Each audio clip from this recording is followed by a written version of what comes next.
ओम पितृदेवताभ्यो नमः। वास्तु ज्ञान Ganga YouTube channel पर आप सभी का स्वागत है। दोस्तों, आज मैं आपको पितृपक्ष की एकादशी इंदिरा एकादशी से संबंधित जानकारी दे रहा हूँ। इंदिरा एकादशी का बड़ा महत्व है।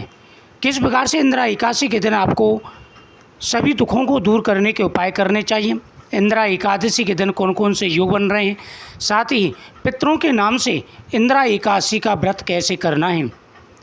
पितृपक्ष चल रहा है। पितृपक्ष में प्रतिदिन पितरों की पूजा की जाती है। पितृपक्ष में जो व्यक्ति पितरों का पूजन करते हैं उनके प्रत्येक मनोरथ पूरे हो जाते हैं। पितृपक्ष में जो व्यक्ति पितरों की पूजा करते हुए ओम पितृदेवताभ्यो नमः इस मंत्र का जाप करते हैं उनकी प्रत्येक मनोकामना पूरी हो जाती है। हिंदू धर्म में एकादशी का बड़ा महत्व कहा गया है। जो व्यक्ति एकादशी के दिन पितरों का पूजन करते हैं उनके ऊपर पितृ सदा ही प्रसन्न रहते हैं। जीवन में उनके में कभी कोई कष्ट नहीं आता। प्रतिदिन पितरों के नाम से जल देना चाहिए, तर्पण करना चाहिए। साथ ही पितरों के नाम से दान पुण्य करें, ब्राह्मणों को भोजन कराएं और फिर एकादशी आने पर पितरों के नाम से उस एकादशी का व्रत अवश्य करना चाहिए। पितरों के नाम से एकादशी का व्रत करने के बाद में उस एकादशी का फल पितरों को समर्पित कर देना चाहिए। ऐसा करने से पितृ प्रसन्न हो जाते हैं। पितृ प्रसन्न होकर के मनवांछित फल प्रदान करते हैं। व्यक्ति के जीवन में कभी कोई कष्ट नहीं आता। दोस्तों, पितृपक्ष में जो इंदिरा एकादशी आती है इसका बड़ा महत्व है।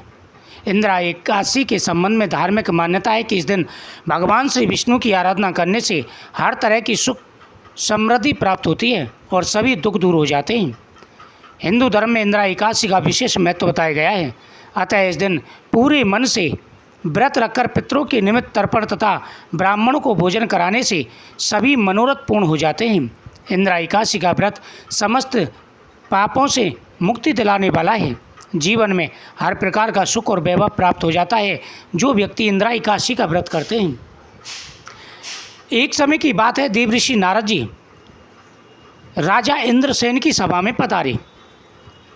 राजा इंद्रसेन की सभा में जैसे ही देवऋषि नारद जी पधारे, राजा इंद्रसेन ने देवऋषि नारद का बड़ा आदर भाव किया, आदर सत्कार किया। देवऋषि नारद ने कहा, हे राजन, तुम्हारा राज्य धर्म पूर्वक है, तुम्हारे राज्य में हर प्रकार का सुख और वैभव है, लेकिन मैं एक दिन यमराज की सभा में गया तो वहाँ तुम्हारे पिता को मैंने बैठे हुए देखा। तुम्हारे पिता बड़े दुखी हैं और उन्होंने मुझे एक संदेश भेजा है। उस संदेश को सुनाने के लिए मैं तुम्हारे पास आया हूँ। यह सुनकर के राजा इंद्रसेन हाथ जोड़ करके देवऋषि नारद से कहने लगा कि हे देवऋषि नारद जी, मेरे पिता ने क्या संदेश भेजा है, कृपा करके मुझे सुनाइए। मैं वही कार्य करूँगा जिससे मेरे पिता की मुक्ति हो, उनके कष्टों का निवारण हो। पुत्र का वही कर्तव्य होता है जो अपने पिता के दुखों को दूर करे। मैं अपने पितृ ऋण से दूर नहीं भाग सकता। मेरे ऊपर पितृ ऋण है। आप कृपा करके बताइए कि पिता ने क्या आदेश दिया है। यह सुनकर के देवऋषि नारद ने कहा, ये राजन, तुम बहुत ही भाग्यशाली व्यक्ति हो, बड़े ही धर्मात्मा हो, धन्य हो तुम। जब मैं यमराज की सभा में गया तो वहाँ तुम्हारे पिता ने कहा कि मुझसे भूलवश इंदिरा एकादशी का व्रत बिगड़ चुका था, जिसकी वजह से मुझे यमदेव के समीप रहना पड़ रहा है। मेरे पुत्र से कहो वह इंदिरा एकादशी का व्रत करके उसके पुण्य को मुझे समर्पित करे, इससे मेरा यह पाप दूर हो। हे राजन, तुम्हें इंदिरा एकादशी का व्रत करना चाहिए। इंदिरा एकादशी के दिन पितरों के नाम से तर्पण करना चाहिए। पितरों के नाम से तर्पण करने से पितृ संतुष्ट हो जाते हैं। पितरों के नाम से तर्पण करें, दान पुण्य करें, गौ माता का पूजन करें, दीप दान करें। पितरों के नाम से दान पुण्य करते समय पितरों का नाम उच्चारण जरूर करना चाहिए। साथ ही इस दिन ब्राह्मणों को दान पुण्य करें और भगवान विष्णु का पूजन करें। भगवान विष्णु के सामने तुलसी पत्र अर्पण करके ओम नमो भगवते वासुदेवाय नमः मंत्र का जाप करें और जितना संभव हो सके उतना दीप दान करें। अगर नियम पूर्वक एकादशी का व्रत रख के द्वादशी के दिन उसके पुण्य को पितरों को समर्पित कर देते हैं तो पितृ प्रसन्न होकर के मनवांछित फल प्रदान करते हैं। यह बातें सुनकर के वह बोला कि हे देवऋषि, आपने जिस प्रकार से मुझे बताया है मैं उसी प्रकार से अवश्य ये व्रत करूँगा और इसके पुण्य को अपने पिता को समर्पित करूँगा। इस प्रकार से राजा इंद्रसेन ने यह व्रत किया और इसका फल अपने पिता को समर्पित कर दिया। उसके पिता की मुक्ति हो गई और वह बैकुंठ लोक को जाते हुए अपने पुत्र को आशीर्वाद देते हुए गए कि हे पुत्र, तुम धन्य हो, तुमने मेरा उद्धार किया, तुमने अपना पितृ ऋण पूरा किया, तुम पितृ ऋण से मुक्त हो, तुम्हारे राज्य में हर प्रकार का सुख और वैभव प्राप्त होगा, संतान सुख तुम्हें प्राप्त होगा, धन का सुख तुम्हें प्राप्त होगा और अंत में स्वर्गलोक की प्राप्ति होगी। तो पितरों के नाम से ये एकादशी का व्रत अवश्य करना चाहिए। एकादशी के दिन सुबह स्नान आदि करने के बाद में भगवान विष्णु का पूजन करें और पितरों की पूजा करें। भगवान विष्णु और माता लक्ष्मी के सामने दीपक जलाकर के कथा का श्रवण करें। ओम नमो भगवते वासुदेवाय नमः, श्री महालक्ष्मी नमः मंत्रों का जाप करें। उसके बाद में आप पितरों की पूजा करें, पितरों के नाम से तर्पण करें, दान पुण्य करें। इस दिन घर के अंदर सात्विक भोजन बनना चाहिए, अन्न ना खाएं तो बहुत ही बढ़िया है। इस दिन पितरों के नाम से अगर आप व्रत रख रहे हैं तो आपको संकल्प जरूर करना चाहिए। संकल्प पूर्वक अगर आप व्रत रखते हैं तो आपकी मनोकामना अवश्य पूरी होगी, साथ ही पितरों की मुक्ति मिलेगी, पितृ स्वर्गलोक को जाएंगे और आपको आशीर्वाद देंगे। इससे पितृ दोष दूर हो जाता है।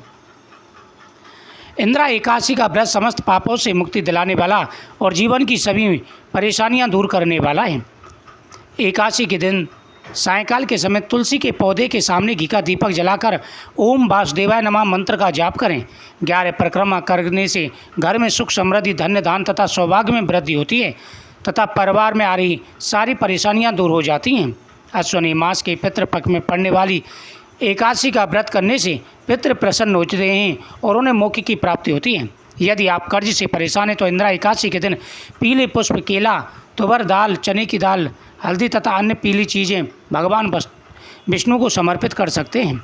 अश्विनी मास के कृष्ण पक्ष की इंदिरा एकादशी के दिन पीपल वृक्ष के नीचे सरसों के तेल का दीपक जलाने से पितरों को सुख प्राप्त होता है, आत्मा को शांति मिलती है और सभी समस्याएं दूर हो जाती हैं।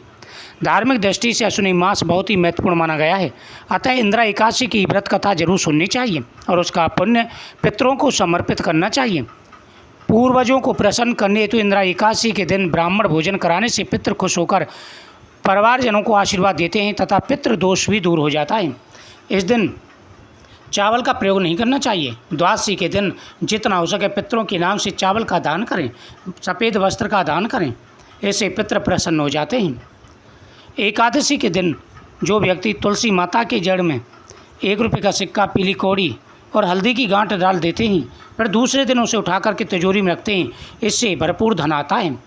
इस दिन तुलसी माता को स्पर्श नहीं करना चाहिए। तुलसी माता के सामने दीपक जला करके आप ओम नमो भगवते वासुदेवाय नमः या भगवते वासुदेवाय नमः मंत्र का जाप करें। इससे सुख और समृद्धि बढ़ती है, धन बढ़ता है, जीवन में आ रहे सारे कष्ट और परेशानियां दूर हो जाते हैं। सभी को यह व्रत अवश्य करना चाहिए। मुझे उम्मीद है आपको ये जानकारी बहुत ही अच्छी लगी होगी।